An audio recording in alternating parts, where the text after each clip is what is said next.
Hello everyone, so welcome back to the channel. So बच्चों, हम लोग चला रहे हैं ऑनलाइन चीता बैच।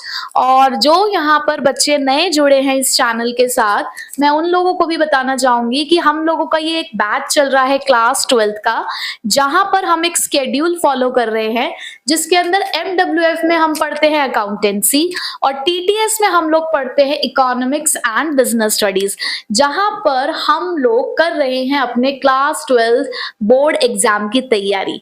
ठीक है, तो हम लोग कर रहे हैं इकोनॉमिक्स के अंदर यूनिट 1 ऑफ मैक्रो इकोनॉमिक्स, जिसके अंदर हम 4th चैप्टर तक पहुंच चुके हैं। जी हाँ, हमारी फर्स्ट यूनिट में 4 चैप्टर थे, ऑलरेडी 3 चैप्टर हम लोग कंप्लीट कर चुके हैं। तो जिन्होंने अब तक वो वीडियोस नहीं देखी हैं, आप प्लेलिस्ट पे जाकर क्लास 12 इकोनॉमिक्स 2024-25 बैच के नाम से आपकी प्लेलिस्ट बनी हुई है, आप उसमें जाके वो सारी वीडियोस देख सकते हैं। ठीक है, तो आज हम अपना चैप्टर नंबर 4 स्टार्ट करने वाले हैं।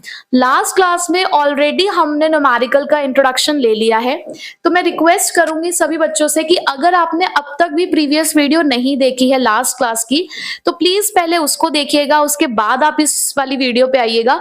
क्योंकि अगर आपने वो वीडियो नहीं देखी है तो आज की क्लास पे आपको थोड़ी सी प्रॉब्लम आएगी, आपको कुछ कुछ चीजें समझ में नहीं आएंगी। ठीक है, तो हमने बेस वहां बना लिया था, आज हम थोड़ा सा उसके आगे एडवांस लेवल पर जाने वाले हैं। ठीक है, तो चलिए बच्चों, आज की क्लास को स्टार्ट करते हैं। बच्चों, जैसा कि मैंने आपको स्टार्टिंग में ही बताया था कि इस चैप्टर के अंदर हम लोग नेशनल इनकम को कैलकुलेट करना सीखेंगे। तो पहले एक बार फिर से रिवाइज कर लेते हैं कि नेशनल इनकम क्या होती है। देखो, सपोज करो कि हम ना कुछ पैसा कमाते हैं, हम प्रोडक्टिव एक्टिविटीज करते हैं। तो एक तो प्रोडक्टिव एक्टिविटी ऐसी हुई, पैसा हम कमा रहे हैं, हमारा जो लोकल एरिया है, हम वहीं पे पड़ोस में एक दुकान है, हम वहां जाकर काम करते हैं। ठीक है, तो वहां से हमने कुछ पैसा कमाया। फिर कभी कभी क्या होता है कि हम ना दूसरे स्टेट में जाते हैं, फिर वहां से पैसा कमाते हैं और अपने घर में लेकर आते हैं। तो जब कोई मुझसे पूछेगा कि भाई आपने कितना पैसा कमाया, तो मैं उन्हें क्या बताऊंगी कि भाई जो मैंने अपने लोकल एरिया में काम किया था, एक तो वो पैसा, प्लस मुझे ना दूसरे स्टेट में जाकर भी काम करना पड़ा था, तो वहां से भी मेरे पास कुछ पैसा आ रहा था। आप दोनों को मिला लो तो मेरी इनकम आप कैलकुलेट कर पाओगे। ठीक है, यानी कि जो पैसा हम अपने यहाँ पे लोकली अर्न कर रहे हैं प्लस जो पैसा बाहर से आ रहा है, दोनों को मिलाकर मेरी इनकम का कैलकुलेशन हो रहा है। बिल्कुल इसी तरीके से नेशनल इनकम भी कैलकुलेट की जाती है कि सबसे पहले हम लोग कैलकुलेट करते हैं डोमेस्टिक इनकम। डोमेस्टिक इनकम क्या होती है? वो इनकम जो हमारी कंट्री का रेजिडेंट डोमेस्टिक टेरिटरी के अंदर रहकर अर्न कर रहा है। अब सब बच्चों को पता होगा कि डोमेस्टिक टेरिटरी क्या होती है, ठीक है ना। तो जो भी आप अपने डोमेस्टिक टेरिटरी के अंदर पैसा अर्न कर रहे हो, पहले आप उसे कैलकुलेट करते हो। अब यही रेजिडेंट कुछ ऐसी ही फैक्टर सर्विसेज बाहर की कंट्रीज में भी देते हैं, रेस्ट ऑफ द वर्ल्ड में भी देते हैं, तो वहां से भी उनके पास कुछ पैसा आता है। ठीक है, बट समटाइम्स यही फैक्टर सर्विसेज हम लोग भी बाहर की कंट्री से ले लेते हैं। तो अगर हम जो पैसा वहां से रिसीव करते हैं उसमें से माइनस कर दे जितना पैसा हमें उनको देना पड़ता है, तो दोनों का डिफरेंस मुझे ये बताएगा कि एक्चुअल में मेरे पास बाहर से पैसा क्या आ रहा है। और उस बाहर से आने वाले पैसे को, इसको जो नेट इफेक्ट को हम क्या बोलते हैं? NFIA, net factor income from abroad. तो इस जब net factor income from abroad को मैं अपनी डोमेस्टिक इनकम में ऐड कर देती हूं, तो मुझे मिलता है नेशनल इनकम। तो इस तरीके से नेशनल इनकम को कैलकुलेट किया जाता है। तो ये जो मैंने अभी आपको कॉन्सेप्ट बताया, ये ऑलरेडी हम प्रीवियसली डिस्कस कर चुके हैं। ठीक है, आज तो हम ये सीखेंगे कि इस नेशनल इनकम को कैलकुलेट करने के कितने मेथड हैं। तो हमारे पास नेशनल इनकम को कैलकुलेट करने के 3 मेथड है। पहला है वैल्यू एडेड मेथड, जिसको पॉपुलरली प्रोडक्शन मेथड और आउटपुट मेथड भी कहते हैं। हालांकि इसके 2-3 नाम और भी हैं, बट ये मेन वो वाले बताए हैं मैंने आपको जो ज्यादा पॉपुलर है। ठीक है, उसके बाद इनकम मेथड और एक्सपेंडिचर मेथड। अब ये तीनों मेथड कहां से आए? अगर आपको याद हो तो हमने सर्कुलर फ्लो ऑफ इनकम पढ़ा है। और सर्कुलर फ्लो ऑफ इनकम क्या कहता है जी? सबसे पहले तो हम करते हैं प्रोडक्शन करने की वजह से हमारे पास होता है जनरेशन ऑफ इनकम। भाई काम करोगे तो पैसा कमाओगे ना, और अब जब पैसा कमाओगे तो भाई खर्च भी करोगे। तो उसी इनकम का फिर आप करते हो डिस्पोजिशन, यानी कि आप क्या करते हो, उसका एक्सपेंडिचर, और फिर वही एक्सपेंडिचर प्रोडक्शन में इस्तेमाल होता है, फिर उसी प्रोडक्शन से इनकम जनरेट होती है, फिर उसी इनकम को हम क्या कर देते हैं, खर्च कर देते हैं। तो भाई ये सर्कल चलता रहता है। तो दैट मीन्स इनकम इन तीनों साइड से ही कैलकुलेट की जा सकती है। क्यों? क्योंकि जितना हम प्रोड्यूस कर रहे हैं उतना ही हम कमा रहे हैं, और जितना हम कमा रहे हैं उतना ही हम अलग अलग जगह पर खर्च कर रहे हैं। तो आप तीनों जगह से, तीनों फेजेस से नेशनल इनकम को कैलकुलेट कर सकते हो। तो वही 3 फेज आपको यहाँ पे सिखाए जाएंगे कि किस तरीके से प्रोडक्शन की साइड से नेशनल इनकम कैलकुलेट होती है, कैसे इनकम की साइड से कैलकुलेट होती है, और किस तरीके से एक्सपेंडिचर की साइड से कैलकुलेट होती है। ठीक है, चलिए तो आज हम स्टार्ट करने वाले हैं इसका पहला मेथड। आज हम देखेंगे कि कैसे पहले मेथड से नेशनल इनकम कैलकुलेट की जाती है। तो उसके लिए पहले हमें कुछ टर्म समझने होंगे, पहले हमें ये मेथड समझना होगा, उसके बाद हम इसके न्यूमेरिकल सॉल्व करेंगे। ठीक है, तो देखिए सबसे पहले हम समझते हैं कि वैल्यू एडिड मेथड क्या कहता है। देखो वैल्यू एडिड मेथड ये कहता है कि जब भी आप प्रोडक्शन करते हो, प्रोडक्शन का मतलब क्या है, देखो प्रोडक्शन का मतलब है इनपुट को आउटपुट में कन्वर्ट करना। याद है आपने क्लास 11th में प्रोडक्शन फंक्शन पढ़ा है। अब वो प्रोडक्शन फंक्शन क्या कहता था, it is the technical relationship between input and output, यानी कि आप अपने इनपुट को किस तरीके से आउटपुट में कन्वर्ट कर रहे हो वो प्रोडक्शन फंक्शन बताता है। तो जब आपके पास रॉ मटेरियल आया, सपोज करो कि आपकी क्लॉथ मैन्युफैक्चरिंग इंडस्ट्री है, आप कपड़े बनाते हो, और कौन से कपड़े बनाते हो, आप कॉटन क्लोथ्स बनाते हो। तो आपने क्या किया, आपके पास रॉ मटेरियल आया in the form of cotton. ठीक है, आपके पास कॉटन आया, अब आप उस कॉटन को कपड़े में बदल रहे हो। तो अब आप उस कॉटन को क्लॉथ में जब बदल रहे हो तो बीच में कुछ वैल्यू एडिशन कर रहे हो ना। सिर्फ ऐसा तो है ना कि सिर्फ कॉटन से ही कपड़ा बन जाएगा, उसके अंदर थ्रेड का इस्तेमाल भी होगा। सपोज करो जैसे कुर्तीज बना रहे हो तो बटन्स वगैरह इस्तेमाल किए जाएंगे, और भी कुछ चीजें हैं जो हम उसके अंदर इस्तेमाल करते हैं। तो क्या जिस प्राइस पर, तो क्या जो वैल्यू कॉटन की थी और जब उसका आउटपुट क्रिएट हो जाएगा कॉटन क्लॉथ, क्या दोनों की वैल्यू सेम होगी? नहीं, आपने उसके अंदर कुछ वैल्यू एडिशन भी किया होगा। तो वैल्यू एडिड मेथड क्या कहता है, वो कहता है that this method is used to measure the national income in different phases of production. ये कहता है कि हम ना नेशनल इनकम को डिफरेंट फेजेस में चेक करेंगे। ठीक है, अब डिफरेंट फेजेस में कैसे चेक करेंगे, it shows the contribution that is the value added. ये क्या शो करता है कि हमने ना कितना कंट्रीब्यूशन किया हर एक प्रोडक्शन यूनिट ने प्रोडक्शन प्रोसेस में। यानी कि ये जो कॉटन क्लॉथ में कन्वर्ट हो रही है, तो इसको कॉटन से कॉटन क्लॉथ में कन्वर्ट करने के लिए हर एक प्रोडक्शन यूनिट ने, यानी कि जितने भी प्रोडक्शन यूनिट्स इन्वॉल्व हुई होंगी, उन सब ने कितना वैल्यू एडिशन किया उसको क्लॉथ बनाने में, वो सभी बताता है value added method. For example हमारी एक बेकरी शॉप है। ठीक है, अब बेकरी शॉप के अंदर हम लोग ना बिस्किट्स बनाते हैं। तो बिस्किट्स बनाने के लिए हम यहाँ पर आटा लेकर आए, आटा मैदा ये सब चीजें जो भी इस्तेमाल होती है। तो सपोज करो कि हमारे ये जो आटा मैदा ये सब जो हम लेकर आए, ये हम लेकर आए 1000 रुपए का। ठीक है, 1000 रुपए का जो हम ये सामान लेकर आए, उसके बाद जो हमने इससे बिस्किट बनाकर रेडी करे, उनकी जो टोटल मार्केट वैल्यू बनी वो 1200 रुपए बनी। ठीक है, 1000 की चीज 1200 तक पहुंच गई।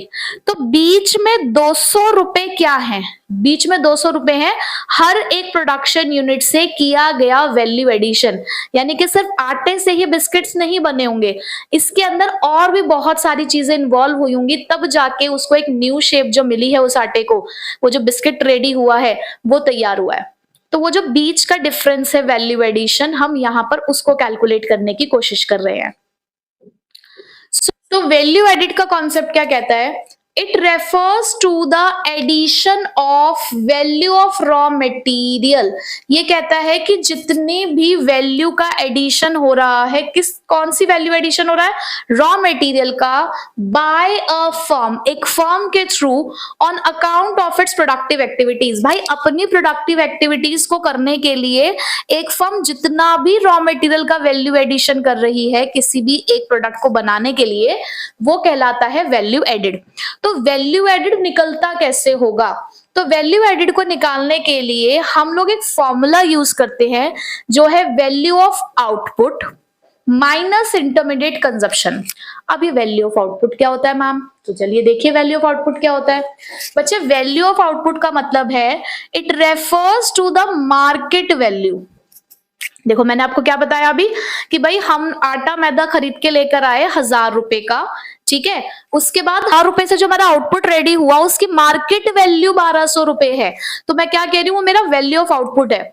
सो it refers to the market value of all the goods and services produced during a period of 1 year, कि उन सभी गुड्स और सर्विसेज की मार्केट वैल्यू जो 1 साल के अंदर अंदर प्रोड्यूस किए गए हैं। अब मैं यहाँ पर आपका ध्यान इस ऑल की तरफ भी ले जाना चाहूंगी।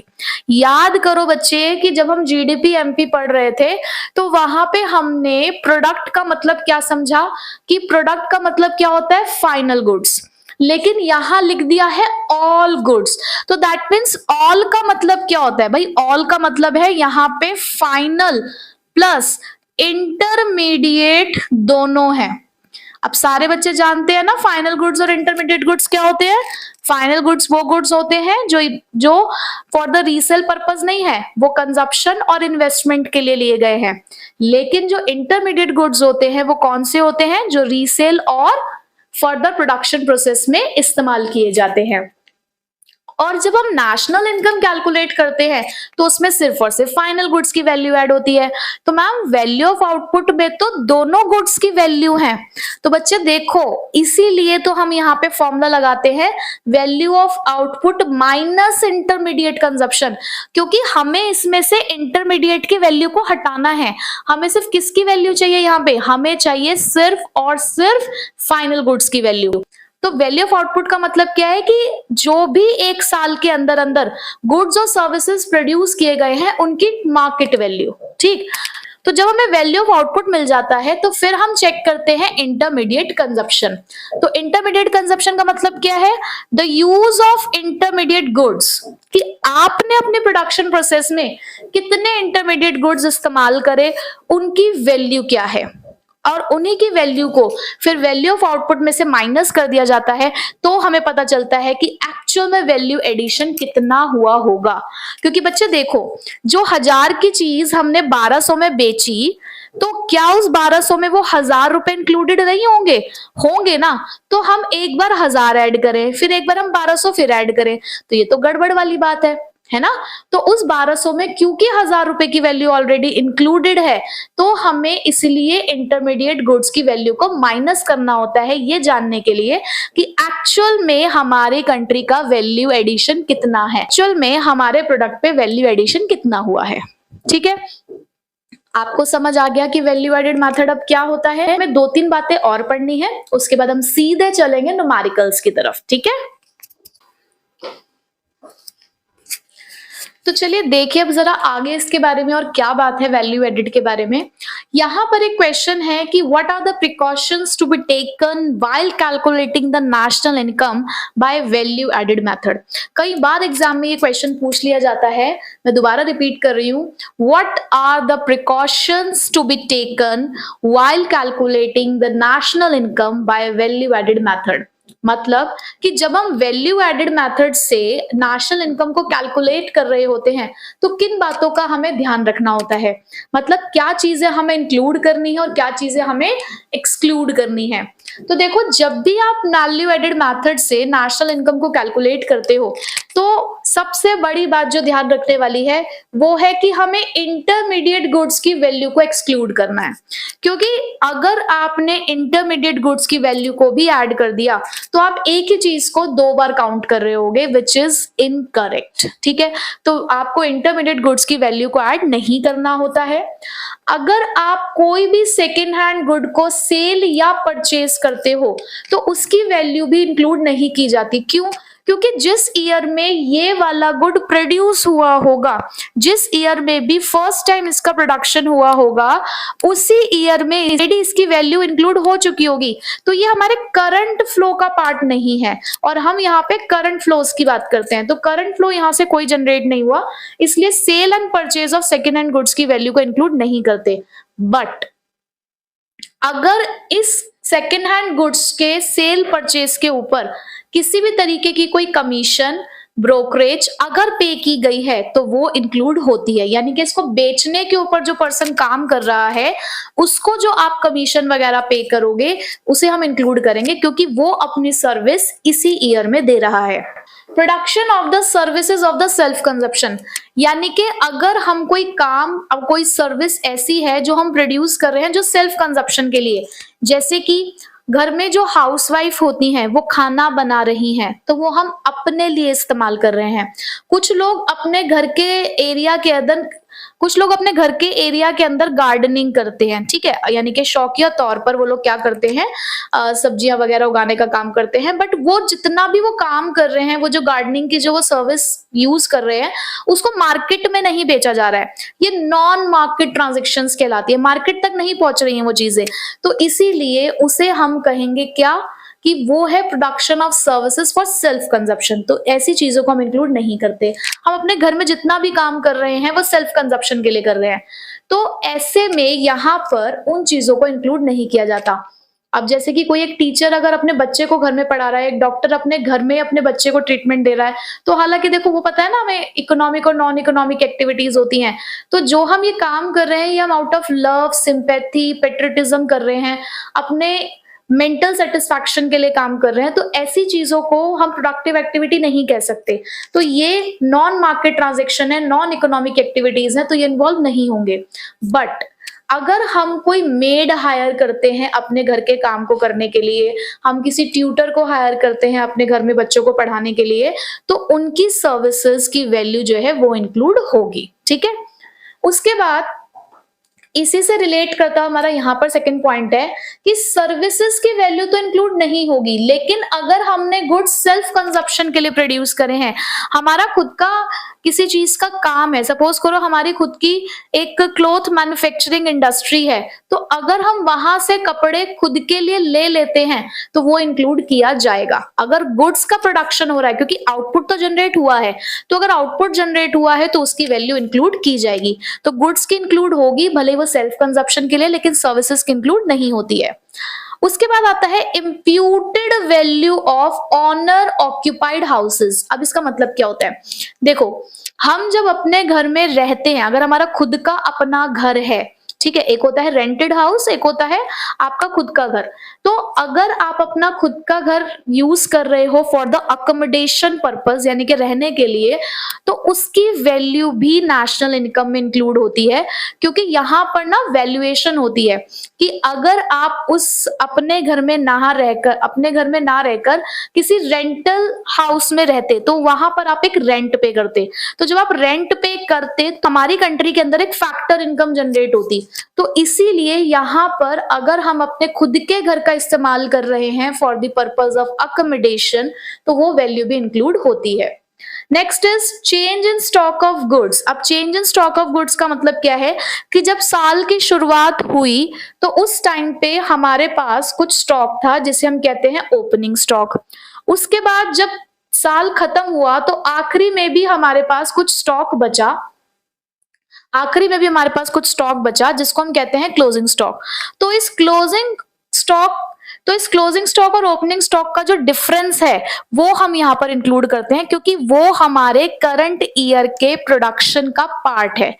So the difference between the closing stock and opening stock is also included in the computation of national income. क्यों? क्योंकि वो हमारे इसी ईयर के प्रोडक्शन का पार्ट है, तो ये चीजें हम इंक्लूड करनी है और ये चीजें इंक्लूड नहीं करनी है। ठीक, अच्छा जी। उसके बाद the problem of double counting, वैसे हालांकि हम इसको ऑलरेडी डिस्कस कर चुके हैं, फिर भी एक बार देख लेते हैं। डबल काउंटिंग का मतलब क्या है? It refers to the counting of an output more than once, यानी कि जब आप किसी एक चीज की वैल्यू बार बार ऐड कर रहे हो, एक से ज्यादा बार ऐड कर रहे हो अपने डिफरेंट प्रोडक्शन स्टेजेस के अंदर, तो उसको हम डबल काउंटिंग कहते हैं। जैसे मैंने अभी आपको बिस्किट का एग्जांपल दिया कि सपोज कोई एक फार्मर है, उसने वीट प्रोड्यूस करे, ठीक है, उसके यहाँ पे वीट की खेती हुई, वही वीट उसने एक आटा चक्की को 1000 रुपए का बेचा, ठीक है। उस आटा चक्की ने उस वीट को, उस गेहूं को आटे में कन्वर्ट किया और आटे में कन्वर्ट करके 1200 रुपए का उस बेकर को, यानी कि जो उसको आगे बिस्किट में कन्वर्ट करेगा, उसको दे दिया है। इस बेकर ने उसे बिस्किट में कन्वर्ट करके कंज्यूमर को बेचा है 1500 रुपए का। ठीक, अब आप देख रहे हो कि अलग अलग स्टेजेस से होकर गुजर रहा है हमारा गेहूं। गेहूं से बिस्किट तक के बनने के सफर में उसके अंदर बहुत सारे चेंजेस आए। यहाँ पर जो हमारा फार्मर जब आटा चक्की को सामान दे रहा है, तो भाई उसने किसी भी तरीके का इंटरमीडिएट कंजप्शन इस्तेमाल नहीं किया है। वीट जिस फॉर्म में था उसने उसी फॉर्म में उसको आगे बेच दिया, बट इसने इस वीट को आटे में कन्वर्ट किया, तो इसने 200 रुपए बढ़ाकर आगे दिया। फिर क्योंकि इस बेकर ने भी उस आटे को बिस्किट में कन्वर्ट किया, तो इसने भी 300 रुपए का एडिशन किया। देखा जाए तो सिर्फ 500 रुपए का वैल्यू एडिशन है, लेकिन अगर मैं हर स्टेज पे वैल्यू को ऐड करूंगी तो 1000 प्लस 1200 प्लस 1500, यानी के 3700 रुपए हमारे काउंटिंग में जाएंगे, जबकि काउंटिंग में सिर्फ जाने कितने चाहिए? यही 1500, क्योंकि एक्चुअल में तो 1000 की चीज 1500 तक पहुंचे से 500 का ही तो वैल्यू एडिशन हुआ। इस 1500 में ये 1000 इंक्लूडेड है, इसने जो 200 ऐड किए वो भी इंक्लूडेड है, ये जो 300 ऐड किए वो भी इंक्लूडेड है। तो जहां पे से 1500 वैल्यू जानी चाहिए थी, वहां पर कितनी वैल्यू जाएगी? 3700। तो ये गलत है। तो इसलिए डबल काउंटिंग को अवॉइड करने के लिए दो मेथड निकाले गए, फाइनल आउटपुट मेथड और value added method. Final output method क्या कहता है कि हम ना सिर्फ फाइनल गुड्स की वैल्यू को ही ऐड करेंगे, यानी कि जो भी हमारा फाइनल आउटपुट है ना, फाइनल आउटपुट क्या है? बिस्किट, और बिस्किट की कॉस्ट कितनी है? 1500, तो हम तो सिर्फ 1500 लिख देंगे सीधे। जबकि वैल्यू एडिड मेथड क्या कहता है कि आप जितना भी वैल्यू एडिशन कर रहे हो, हर स्टेज पे जितना वैल्यू एडिशन हो रहा है आप वो ऐड करोगे। जैसे कि तो फार्मर ने पूरा 1000 रुपए का वैल्यू एडिशन किया, फिर 200 रुपए का वैल्यू एडिशन हुआ, फिर 300 का वैल्यू एडिशन हुआ, तो टोटल वैल्यू एडिशन कितना हुआ? 1500। आप दोनों में से मेथड कोई भी लगाओ, आंसर सेम ही आएगा। देखो, इससे भी 1500 ऐड कर रहे हो, इससे भी 1500 ऐड कर रहे हो, बस दोनों का तरीका अलग है। ठीक है, तो इस तरीके से डबल काउंटिंग को अवॉइड किया जाता है। तो आज हमने वैल्यू एडेड मेथड का पूरा थियोरेटिकल कंसेप्ट पढ़ लिया है। हमने अब यहाँ पर समझ लिया है कि ये कॉन्सेप्ट होता क्या है। अब नेक्स्ट क्लास में हम इसके खूब सारे न्यूमेरिकल्स करेंगे और न्यूमेरिकल्स के थ्रू देखेंगे कि किस तरीके से नेशनल इनकम हर स्टेज पर कैलकुलेट की जाती है। ठीक है, तो मिलते हैं नेक्स्ट क्लास में, लेकिन उससे पहले ये कॉन्सेप्ट अच्छे से पढ़ लीजिएगा, इसके नोट्स बना लीजिएगा और उसके बाद न्यूमेरिकल्स को हम बहुत इजीली सॉल्व कर पाएंगे। ठीक है, तो मिलते हैं नेक्स्ट क्लास में। Till then take care, bye bye.